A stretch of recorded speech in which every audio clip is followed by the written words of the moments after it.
Hi, it's the Ashspawn here, a little out of character this time because I'm going to be doing a quick little Q&A, mostly because I reached a milestone and I feel like I'd have to celebrate something, but also because I've got a little bit of a lull in my channel's content at the moment, purely because I am very busy at the moment, so I thought I'd wade with some extra content somehow. I will be doing another one of these in the future, should I reach another milestone, or if this video is received well. Probably not for a while, but if you do want to put your questions under this video, please feel free to do so. But I will be making another post to get questions there, if I do choose to do it in the future. So, why don't we get started with a few questions I have, shall we? J Hart asks, what was it that inspired you to become the Ashspawn, and to start a YouTube channel? This is actually quite an interesting question. I've been a absolutely massive nerd for the entirety of my life. I've loved the lore of every single video game I've ever played, to the point where that's pretty much all I'd talk about with my mates when we'd play an online game, to the point where they'd start to roll their eyes and shrug, sometimes even tell me to stop, and I wouldn't do so because I'm just that type of person. But the thing that finally made me sit down and actually make a YouTube channel talking about lore, something I've had the idea to do for quite a lot, just never found the urge to do it, was the game Century Age of Ashes. The main reason being the lore for the game is the best thing about the game. It's actually really good, to the point where I think about that more than I have ever the gameplay. The problem is not a single person was talking about it at the time.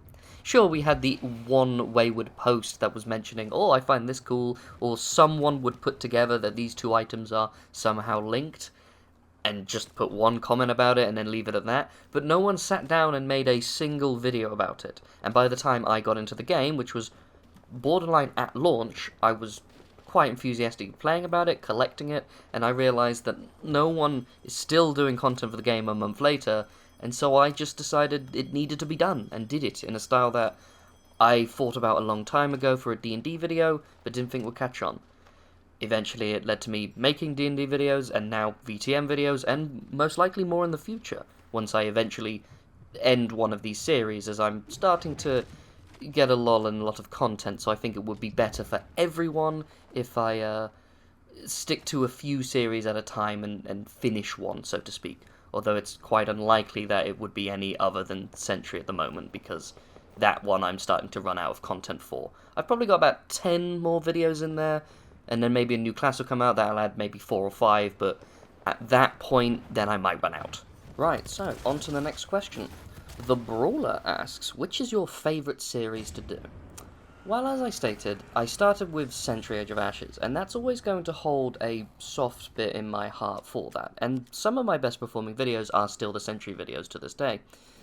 Surprisingly, I thought the classes would do better than the dragons that they ride, but no, the dragons are more beloved by people who watch them, and that's, well, I get it, dragons are cool and awesome, and you want to hear about the dragons, but I thought the people that would beat the dragons into submission would be as interesting as the dragons, but people firmly want to watch more on the dragons than them themselves. And I get it, it's the whole point of it, but I just think, I just found it a little interesting was all.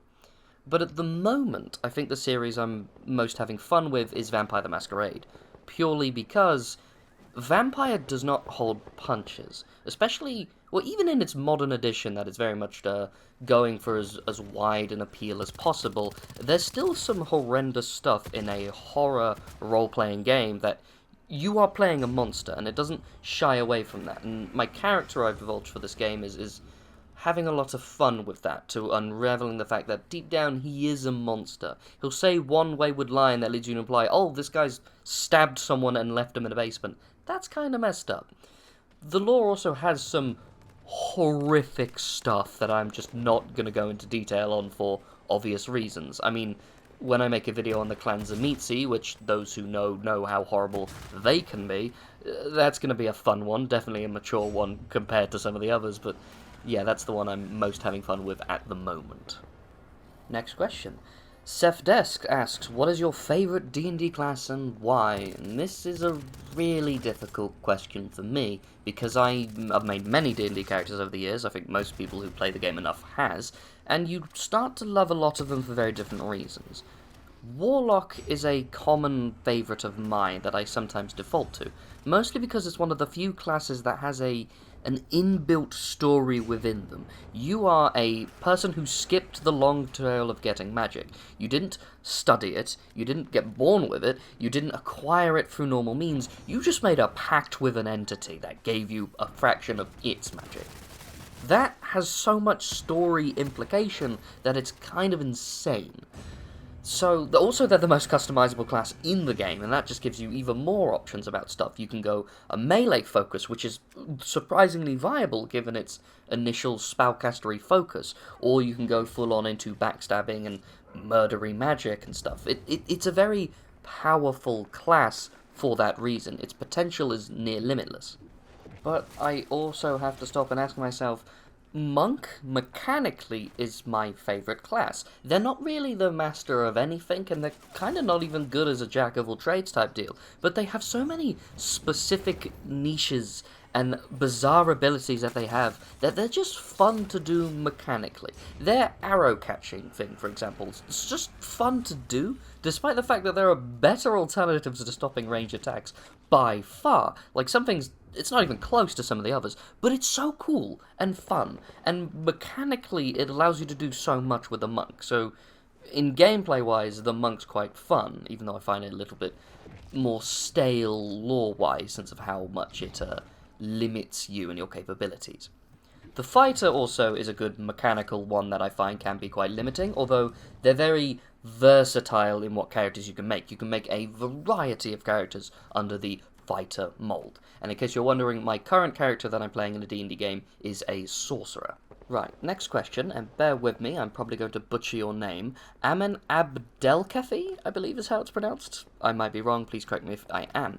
In your video about Hasker, you said that he arrived just in time to die surrounded by his family, but in the description of this silver scale shield in-game, it says he spent the last of his days shaping the shield he got from the last dragon he killed.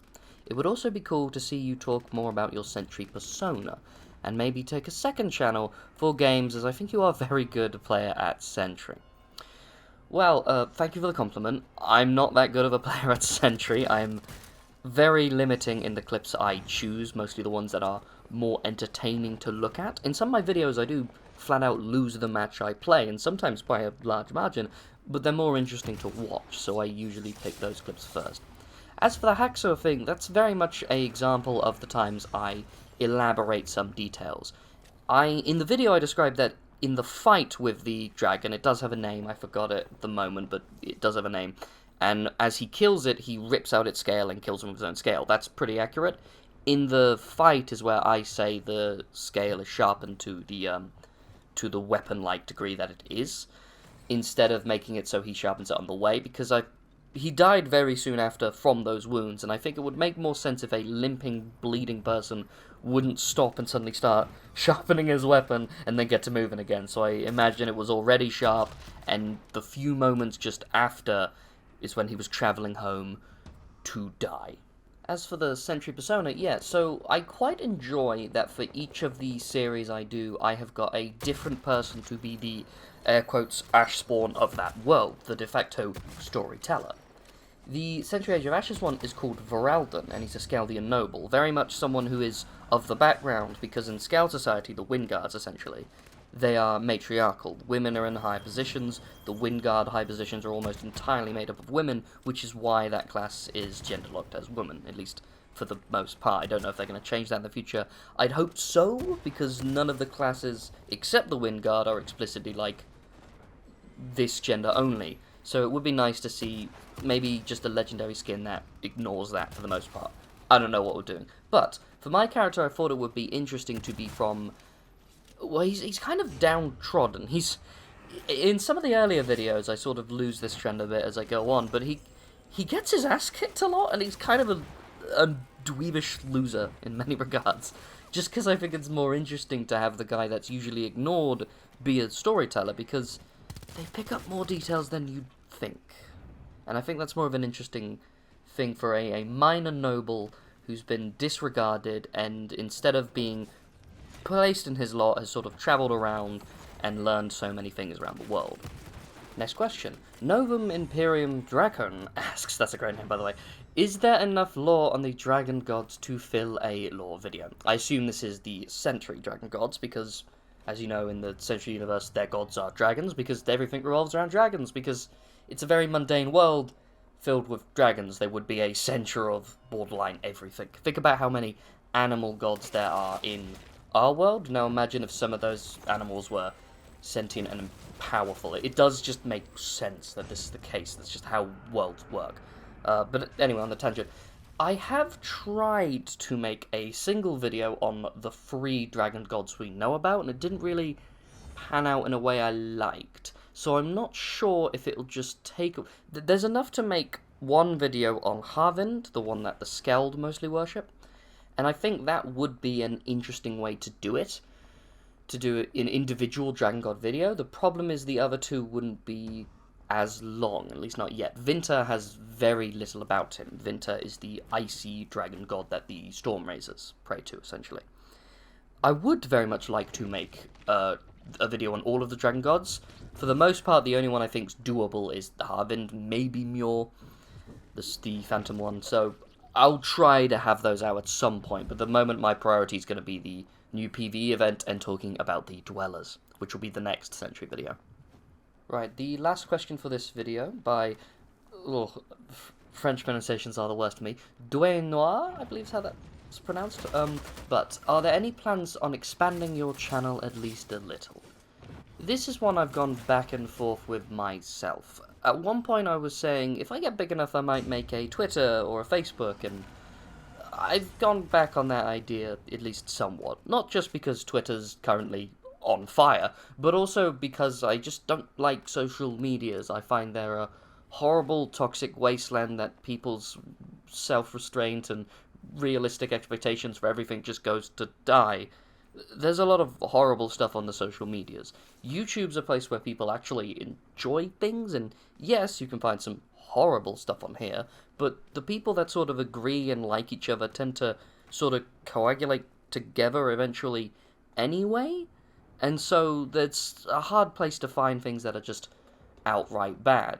Yes, removing the dislikes is a terrible idea, because now it's harder to tell immediately if a video is bad or misleading, so that's obviously a terrible thing, but I think everyone already knew that at this point. So other social media platforms are not my plan. As is making another channel, I don't think that's going to be worthwhile for me, at least in the long run, because I'm not that good at playing the games. I think if I were to tell any other stories and mediums, I would do it here. Making a new series is the most likely form of expansion I'm going to do, and like I said, I'm probably not going to be doing that for a while. I think once one of the series is done, I'll start a 4th series, and that will most likely be Century, just because I'm starting to run out of Century content.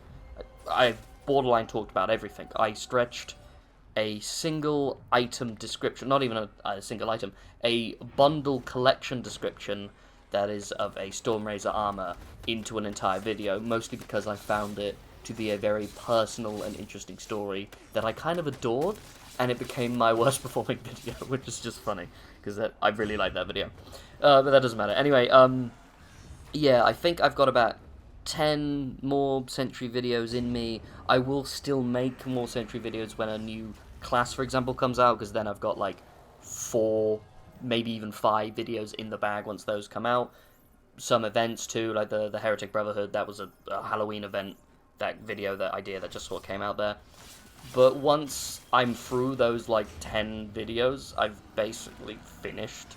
The devs, as much as they help me out, have sort of they're a bit slow to respond at times, and even with the things that they are allowed to tell me, they don't want to tell me too much.